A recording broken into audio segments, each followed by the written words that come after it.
नमस्कार, स्वागत है आपका। मेरा नाम है विपिन बेबाक। इस बार उत्तर प्रदेश चुनाव में न्यूज़ चैनलों के कुछ ओपिनियन पोल में मायावती की बहुजन समाज पार्टी या बीएसपी को महज 3 सीट मिलने की भविष्यवाणी करती रही है। मान्यवर काशीराम द्वारा स्थापित पार्टी इतिहास के अहम मोड़ पर खड़ी हुई है। 2022 के विधानसभा चुनाव में बीएसपी का प्रदर्शन तय करने जा रहा है कि वह राजनीति के केंद्र में लौटेगी या और हाशिए पर चली जाएगी। ज़्यादातर मीडिया सर्वे और अनुमानों में इस चुनाव में भी बीएसपी के बेहद खराब प्रदर्शन की भविष्यवाणी की गई है।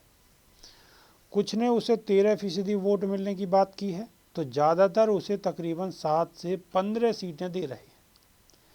पिछले 3 दशक में बीएसपी की वोट हिस्सेदारी 20% से नीचे नहीं गई। सबसे खराब प्रदर्शन 2017 के विधानसभा चुनाव में भी नहीं।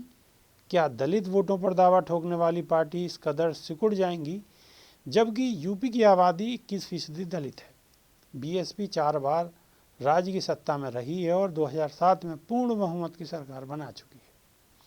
अपने तगड़े वोट आधार के बल पर बीएसपी यूपी में विभिन्न जातियों और समुदायों के साथ व्यापक गठजोड़ की छतरी कायम कर चुकी है, लेकिन अब बिखरने और पतन की राह पर है।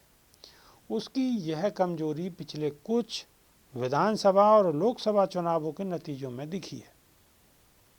इस बार मायावती की बड़ी रैली के जरिए आक्रामक प्रहार अभियान चलाने और मीडिया में सुर्खियां बटोरने में नाकाबिल रहने से बीएसपी को आम धारणा में नुकसान उठाना पड़ा है।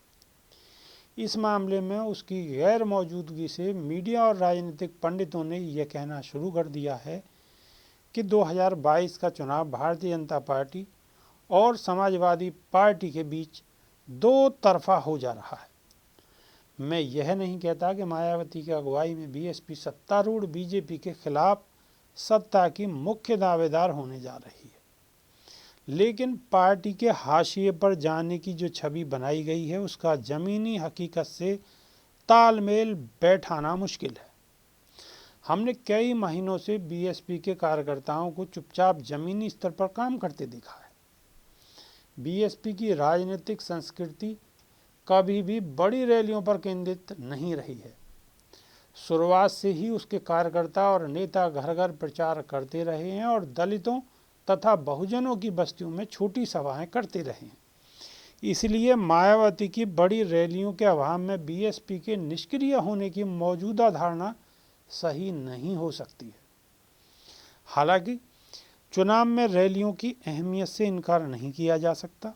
समर्थकों में जोश भरने और दूसरे वोटरों को गोलबंद करने तथा हाशिए के वोटरों को अपनी ओर लाने के लिए यह जरूरी है। इस साल चुनाव आयोग की कोविड पाबंदियों के जारी होने के पहले रैलियां न कर पाने से बीएसपी को कुछ वोटों का घाटा हो सकता है, लेकिन हमने पाया है कि मायावती का काडर भाईचारा कमेटियों के जरिए अपने वोट जनाधार से अलग समुदायों में काम कर रहा है। भाईचारा कमेटियों में कुर्मी, मौर्य, राजभर जैसी ओबीसी जातियों के अलावा ब्राह्मण और दलित भी हैं। दूसरे, मायावती को अपने समर्थकों को संदेश देने के लिए ज़्यादा कुछ बोलने की ज़रूरत नहीं होती है। कुछ ही बातों से वे गोलबंद हो जाते हैं और मायावती ने हाल ही में काशीराम और अपने जन्मदिन पर सार्वजनिक मौजूदगी दर्ज की है। उन्होंने पार्टी कार्यकर्ताओं से काशीराम के सपनों को साकार करने और बीएसपी की जीत के लिए काम करने को कहा। मीडिया ने पहले दिखाया कि कैसे मायावती अपने मंडल संयोजकों की बैठक बुलाकर अपने काडर को गतिविधियों की फीडबैक लेंगी।